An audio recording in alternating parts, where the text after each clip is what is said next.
നമസ്കാരം. Food and ക്രാഫ്റ്റിലേക്ക് സ്വാഗതം. ഇന്ന് ഞാൻ വന്നിട്ടുള്ളത് ക്ലേ ഉണ്ടാക്കുന്ന ഒരു വീഡിയോ ആയിട്ടാണ്. അപ്പോൾ കുട്ടികൾക്കൊക്കെ ഇത് പ്രത്യേകിച്ച് ഒരു ഇഷ്ടമായിരിക്കും. അപ്പോൾ അതുപോലെ തന്നെ നമുക്ക് ക്രാഫ്റ്റൊക്കെ ചെയ്യാനായിട്ടും ഈ ഒരു ക്ലേ യൂസ് ചെയ്യാം. അപ്പോൾ സിമ്പിളായിട്ട് പശയൊന്നും ഉപയോഗിക്കാതെ അടുക്കളയിലുള്ള സാധനങ്ങളൊക്കെ വെച്ചിട്ട് എങ്ങനെയാണ് ഈ ഒരു ക്ലേ ഉണ്ടാക്കുക എന്നാണ് ഇന്നത്തെ വീഡിയോയിൽ പറയുന്നത്. അപ്പോൾ ഞാൻ ട്രൈ ചെയ്ത് നോക്കിയിട്ട് നന്നായിട്ട് വന്നുകൊണ്ടാണ് ഇതിപ്പോൾ നിങ്ങൾക്ക് ഷെയർ ചെയ്യണത് കേട്ടോ. അപ്പോൾ പറഞ്ഞ പോലെ കറക്റ്റായിട്ട് ചെയ്ത് കഴിഞ്ഞാൽ നിങ്ങൾക്ക് നല്ല രീതിയിൽ തന്നെ ഇങ്ങനത്തെ ക്ലേ ഉണ്ടാക്കിയെടുക്കാനായിട്ട് പറ്റും. അപ്പോൾ നമുക്ക് എങ്ങനെയാണ് ഇത് ചെയ്യാമെന്ന് നോക്കാം. അപ്പോൾ ഈ ഒരു ക്ലേ ഉണ്ടാക്കാനായിട്ട് ഞാനിപ്പോൾ ഒരു പാത്രം എടുത്തിട്ടുണ്ട്. എന്നിട്ട് അതിലേക്ക് ഒരു 2 ടേബിൾ സ്പൂൺ പൊടിയുപ്പ് ഇട്ട് കൊടുക്കുകയാണ് കേട്ടോ. അപ്പോൾ പൊടിയുപ്പാണ് ഇതിന് നല്ലത്. ഇനി നമുക്കിതിലേക്ക് ഒരു 2 ടേബിൾ സ്പൂൺ വെള്ളം ചേർക്കാം. അപ്പോൾ ഒരു ചെറിയ ചൂടുള്ള വെള്ളമാണെങ്കിൽ കുറച്ച് നന്നായിരിക്കും, ഒന്ന് വേഗം അലിഞ്ഞ് കിട്ടുമല്ലോ. നമ്മൾ ഇളക്കിയൊക്കെ വരുമ്പോഴേക്കും വെള്ളത്തിൻ്റെ ചൂടൊക്കെ ആറിയിട്ടുണ്ടാവും. ഇതൊന്ന് അലിയിച്ചെടുക്കുക എന്നുള്ളതാണ് ഈ ഒരു കാര്യത്തിൽ ഏറ്റവും പണി. കാരണം എന്താ വെച്ചാൽ ഉപ്പ് നന്നായി കൂടുതൽ ഇട്ടാലേ നമുക്ക് ഈ ഒരു ക്ലേ കേടാവാതെ ഇരിക്കുള്ളൂ. അപ്പോൾ നമ്മൾ ഉപ്പും വെള്ളവും ഒരേ അളവിന് എടുക്കുമ്പോൾ ഉപ്പ് നന്നായിട്ടുണ്ടല്ലോ, അപ്പോൾ അതിങ്ങനെ അലിഞ്ഞ് കിട്ടാൻ കുറച്ച് പണിയാണ്. അപ്പോൾ നന്നായിട്ട് ഇളക്കി ഫുള്ളായിട്ട് തന്നെ അലിയിച്ചെടുക്കുക. ഉപ്പ് ഇങ്ങനെ തരി പോലെ നന്നായിട്ട് കെടുക്കുകയൊക്കെ ചെയ്ത് കഴിഞ്ഞാൽ ലാസ്റ്റ് ക്ലേ ലൂസായിട്ടൊക്കെ വരാൻ ചാൻസ് ഉണ്ട്. അതുകൊണ്ട് മാക്സിമം പറ്റുന്ന പോലെ നന്നായിട്ട് തന്നെ ഒന്ന് അലിയിച്ചെടുക്കുക.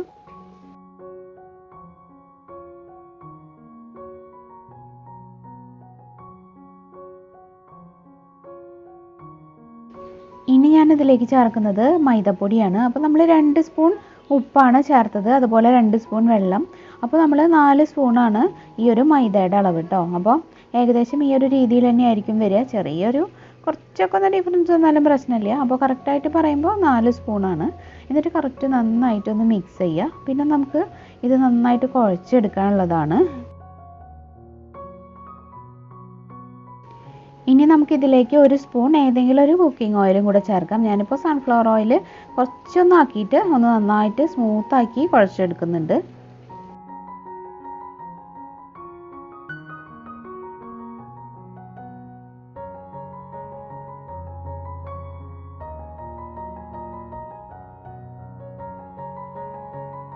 അപ്പോൾ ഒരു 5 മിനിറ്റ് നന്നായിട്ട് കുഴച്ചെടുത്താലേ ഇതുപോലെ നല്ല സ്മൂത്തായിട്ടുള്ളൊരു ക്ലേ നമുക്ക് ഉണ്ടാക്കിയെടുക്കാനായിട്ട് പറ്റുള്ളൂ കേട്ടോ. അപ്പോൾ അത് പ്രത്യേകം ശ്രദ്ധിക്കുക. അപ്പോൾ നല്ല സ്മൂത്ത് ആവുന്ന വരെ തന്നെ കുഴച്ചെടുക്കുക. അപ്പോൾ നമ്മുടെ ഡോ ഇവിടെ നല്ല സോഫ്റ്റായിട്ട് കിട്ടിയിട്ടുണ്ട്. ഇനി ഞാനിതിൽ 4 ആക്കിയിട്ട് ഓരോന്നിലും ഓരോരോ കളറുകളായിട്ട് കൊടുക്കുകയാണ്. അപ്പോൾ നിങ്ങൾക്ക് ഇങ്ങനെ തന്നെ വേണമെങ്കിൽ സൂക്ഷിച്ച് വെക്കാം. ഒരു സിപ്പ് ലോക്ക് കവറിലാക്കിയിട്ട് നല്ലൊരു എയർ ടൈറ്റ് ആയിട്ടുള്ള കണ്ടെയ്നറിൽ ഇട്ടിട്ട് പുറത്ത് തന്നെ വെച്ചാൽ മതി കേട്ടോ. നമ്മൾ ഉപ്പൊക്കെ ചേർക്കുന്നതുകൊണ്ട് ഒരു 2 ആഴ്ചയ്ക്കൊന്നും പുറത്തിരുന്നാലും ഇത് കേടൊന്നും വരില്ല. ഇനിയിപ്പോൾ ഞാനിതിൽ ചേർക്കുന്നത് ഫുഡ് കളറാണ്. അപ്പോൾ ഫുഡ് കളർ വേണമെന്നില്ല, നമ്മുടെ കയ്യിലുള്ള സാധാരണ അക്രിലിക് കളേഴ്സ് ഇല്ലേ നമ്മൾ പെയിൻറ്റ് ചെയ്യാൻ ഉപയോഗിക്കുന്ന, അതിൽ നിന്നായാലും കുറച്ചായിട്ട് എടുത്തിട്ട് ഇതുപോലെ നന്നായിട്ട് ഓരോന്നിലും മിക്സ് ചെയ്യുക കേട്ടോ. ഇതിപ്പോൾ എൻ്റെ കയ്യിൽ ഫുഡ് കളർ ഉള്ളതുകൊണ്ട് ഞാൻ 4 എണ്ണത്തിലും 4 കളർ കൊടുത്തു എന്നേ ഉള്ളൂ.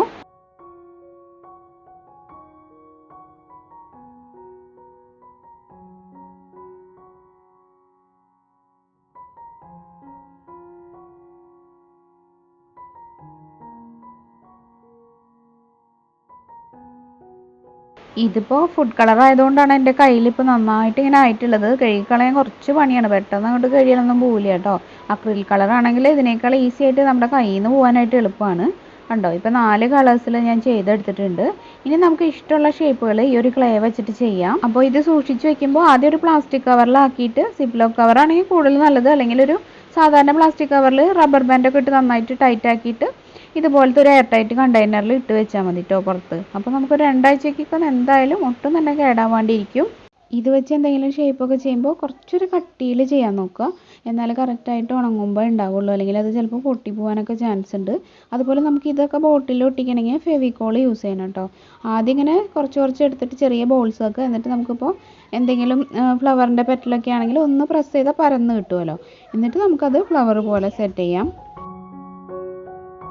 അപ്പോൾ ആദ്യം ഇങ്ങനെ കുറച്ച് പെറ്റൽസ് ഉണ്ടാക്കി വെക്കുക. അതിനുശേഷം ഒരെണ്ണം വെക്കുക, അതിൻ്റെ ബാക്കിലായിട്ട് അടുത്തത് വെച്ച് കൊടുക്കുക. അങ്ങനെ ഒരെണ്ണത്തിൻ്റെ ബാക്കിൽ വെക്കുമ്പോൾ കുറച്ചൊന്ന് കയറ്റിയിട്ട് മറ്റേ പെറ്റലിൻ്റെ സൈഡിലോട്ടൊന്ന് നീക്കി പിടിച്ചിട്ട് ആക്കുക കേട്ടോ. അങ്ങനെ എല്ലാം വെച്ച് കഴിഞ്ഞാൽ ഇതുപോലത്തെ റോസാക്കിയിട്ട് നമുക്ക് എടുക്കാം. അതുപോലെ ലീഫും ഒക്കെ നമുക്ക് ചെയ്യാം. അപ്പോൾ റെഡും യെല്ലോ ആണ് ഞാനിപ്പോൾ ഇത് ജസ്റ്റ് ഒന്ന് ചെയ്ത് കാണിക്കുന്നത്. അപ്പോൾ അതുപോലെ ലീഫ് ഇതുപോലെ നമുക്കൊന്ന് ഷേപ്പ് ചെയ്തിട്ട് എന്തെങ്കിലും ടൂത്ത് പിക്കോ അങ്ങനെ പെന്നോ പെൻസിലോ എന്തെങ്കിലും വെച്ച് ജസ്റ്റ് ഒന്ന് ഇങ്ങനെ വരച്ചു കൊടുത്താൽ മതി. അപ്പോൾ ആ ഒരു മാർക്ക് അവിടെ കറക്റ്റായിട്ട് വീഴും. കണ്ടില്ലേ? ഇനിയിപ്പോൾ നമുക്കിതൊക്കെ ഉണങ്ങി വരുമ്പോൾ കുറച്ച് കളർ പോരാൻ തോന്നുകയാണെങ്കിൽ ഇതിൻ്റെ മുകളിലായിട്ട് ഒന്നുകൂടെ ഒന്ന് പെയിൻറ്റ് ചെയ്ത് കൊടുത്താൽ മതി കേട്ടോ. പിന്നെ കുറച്ച് സമയം എടുക്കും ഇത് ഉണങ്ങാനായിട്ട്, ഒരു 2 ദിവസമൊക്കെ എടുക്കും കേട്ടോ ഇത് ഉണങ്ങി വരാനായിട്ട്. പിന്നെ ഒരു കാര്യം പ്രത്യേകം ശ്രദ്ധിക്കുക, നമ്മൾ ഉപ്പ് നന്നായിട്ട് ഇതിൽ അലിയിക്കാണ്ടാണ് എടുക്കണമെന്നുണ്ടെങ്കിൽ ഇതിങ്ങനെ ലൂസായ പോലെ വരും. അതുകൊണ്ട് ഉപ്പ് നന്നായിട്ട് അലിയിച്ചിട്ട് തന്നെ ഇത് ചെയ്യാനായിട്ട് നോക്കുക കേട്ടോ. അപ്പോൾ നമുക്ക് വേണമെങ്കിൽ ഫ്രിഡ്ജിലോ അല്ലെങ്കിൽ പുറത്തൊക്കെ ഇത് വെക്കാൻ പറ്റും. പിന്നെ എല്ലാം കഴിഞ്ഞ് ലാസ്റ്റ് വാർണിഷ് അടിക്കാൻ മറക്കരുത് കേട്ടോ. അടിഭാഗം ഇങ്ങനെ ഉരുണ്ട് നിൽക്കുകയാണെങ്കിൽ ഒരു സിസർ വെച്ച് ജസ്റ്റ് ഒന്ന് കട്ട് ചെയ്ത് കൊടുത്താൽ മതി, അപ്പോൾ പരന്ന് കിട്ടും. അപ്പോൾ നമുക്ക് എവിടെ വേണമെങ്കിലും ഫെവിക്കോൾ വെച്ചിട്ട് ഒട്ടിച്ച് വെക്കാം കേട്ടോ.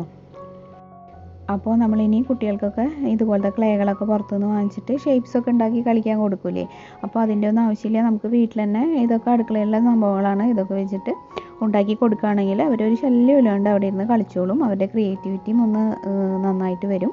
അപ്പോൾ ഇതെല്ലാവരും ട്രൈ ചെയ്ത് നോക്കുക. ഇന്നത്തെ വീഡിയോ നിങ്ങൾക്ക് ഇഷ്ടമായെങ്കിൽ എന്തായാലും ഇതിനൊരു ലൈക്ക് തരിക. ഇത് നിങ്ങളുടെ ഫ്രണ്ട്സും റിലേറ്റീവ്സും ഒക്കെ ആയിട്ടൊന്ന് ഷെയർ ചെയ്യുക. അതുപോലെ പുതുതായിട്ട് ആരെങ്കിലും നമ്മുടെ ചാനൽ ഇപ്പോൾ കാണുന്നുണ്ടെങ്കിൽ ഒന്ന് സബ്സ്ക്രൈബ് ചെയ്തിട്ട് നമ്മുടെ ഫാമിലിയിൽ ജോയിൻ ചെയ്യാം കേട്ടോ. പിന്നെ സബ്സ്ക്രൈബ് ചെയ്താൽ മാത്രം പോരാ, ബെല്ലൈക്കൺ ക്ലിക്ക് ചെയ്യുക, ഓൾ എന്നുള്ളൊരു ഓപ്ഷനും എനേബിൾ ആക്കുക. അപ്പോൾ കറക്റ്റായിട്ട് നോട്ടിഫിക്കേഷൻസൊക്കെ കിട്ടും. പിന്നെ ഇന്നലെ ഞാൻ വാഷി ടേപ്പില്ലേ, നമ്മൾ ക്രാഫ്റ്റൊക്കെ ചെയ്യാൻ ഉപയോഗിക്കുന്ന ഒരു ഡെക്കറേറ്റീവ് ടേപ്പ് എന്ന് പറയുന്ന ഒരു ടേപ്പ് ഉണ്ടാക്കുന്ന വീഡിയോ ചെയ്തിട്ടുണ്ടായിരുന്നു. കാണാത്തവരൊക്കെ കണ്ടു നോക്കുക, നമ്മുടെ ചാനലിൽ നോക്കിയാൽ മതി. അപ്പോൾ ഇത്രയ്ക്കൊക്കെ പറയാനുള്ളൂ. പിന്നെ പ്രാർത്ഥനാസ് വേൾഡ് സമയം കിട്ടുമ്പോൾ എല്ലാവരും കണ്ടു നോക്കിയിട്ട് സപ്പോർട്ട് ചെയ്യണം കേട്ടോ. അതുപോലെ നമ്മുടെ ഫേസ്ബുക്ക് പേജും ഒന്ന് ലൈക്ക് ചെയ്തിട്ട് ഫോളോ ചെയ്യുക. അപ്പോൾ ഞാൻ പുതിയതായിട്ട് ഉണ്ടാക്കിയതാണ്, പഴയത് ഡിലീറ്റ് ചെയ്ത് കളഞ്ഞു. അതുകൊണ്ട് എല്ലാവരും ഒന്ന് സപ്പോർട്ട് ചെയ്യണം. നിങ്ങൾ റിക്വസ്റ്റ് ചെയ്യുന്ന എല്ലാ വീഡിയോസും ഞാൻ ഓരോന്നായിട്ട് ചെയ്യുന്നുണ്ട്. പിന്നെ എന്താ വെച്ചാൽ ഒരുപാട് പേര് ഒരേ ഒരു വീഡിയോ റിക്വസ്റ്റ് ചെയ്യുമ്പോൾ അതാണ് ഞാൻ ആദ്യമായിട്ട് ചെയ്യാനായിട്ട് നോക്കുന്നത്. കാരണം ഇപ്പോൾ ഒരാളുടെ വീട്ടിലുള്ള ഒരു സംഭവം അവർ റീയൂസ് ചെയ്യാൻ പറഞ്ഞാൽ അത് നമുക്ക് എല്ലാവരുടെ കയ്യിലും ഉണ്ടാവണമെന്നില്ലല്ലോ. അപ്പോൾ കുറേ പേര് ചോദിക്കുമ്പോൾ അത് നോക്കിയിട്ടാണ് ഞാൻ ചെയ്യുന്നത്. പിന്നെ നിങ്ങൾ ചോദിക്കുന്ന ആ ഒരു സംഭവം എൻ്റെ കയ്യിലും വേണം, എന്നാലല്ലേ എനിക്കത് റീയൂസ് ചെയ്യാനായിട്ട് പറ്റുള്ളൂ. അപ്പോൾ ചിലരൊക്കെ പറയുന്നുണ്ട് ഞാൻ ഇത്ര നാളായിട്ടും ചോദിച്ചിട്ട് ഇതുവരെ ചെയ്തില്ല എന്നൊക്കെ.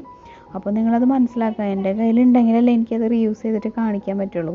പിന്നെ നമുക്ക് ഈ ഒരു വേസ്റ്റ് ആകുമ്പോൾ നമുക്കങ്ങനെ പൈസ കൊടുത്തിട്ട് വാങ്ങിച്ചിട്ട് ചെയ്യാനൊന്നും പറ്റില്ലല്ലോ. നമ്മുടെ കയ്യിലത് വേസ്റ്റ് ആയിട്ട് ഉണ്ടെങ്കിൽ മാത്രമേ എനിക്കത് നിങ്ങൾക്ക് റീയൂസ് ചെയ്തിട്ട് കാണിക്കാനായിട്ട് പറ്റുള്ളൂ. അപ്പോൾ നിങ്ങൾ ചോദിക്കുന്ന സംഭവങ്ങളൊക്കെ ഞാൻ മാക്സിമം കളക്ട് ചെയ്യാനായിട്ട് ശ്രമിക്കാറുണ്ട്. അത് അഡ്ജസ്റ്റ് ചെയ്യണം, അത്രയ്ക്കേ ഉള്ളൂ കേട്ടോ. അല്ലാതെ നിങ്ങൾ ഒരാൾ പറയുന്നത് ചെയ്യുന്നതോ അല്ലെങ്കിൽ മറ്റൊരാളോട് പ്രത്യേകിച്ച് താല്പര്യം കാണിച്ച് അവരുടെ വീഡിയോസ് കൂടുതൽ ചെയ്യുന്നതൊന്നുമല്ല. അപ്പോൾ ചിലർക്ക് അങ്ങനെ ഒക്കെ ചില ധാരണകളൊക്കെ ഉണ്ട്.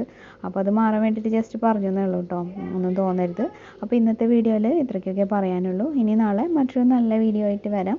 അതുവരെ എല്ലാവർക്കും നന്ദി. Keep watching. Thank you.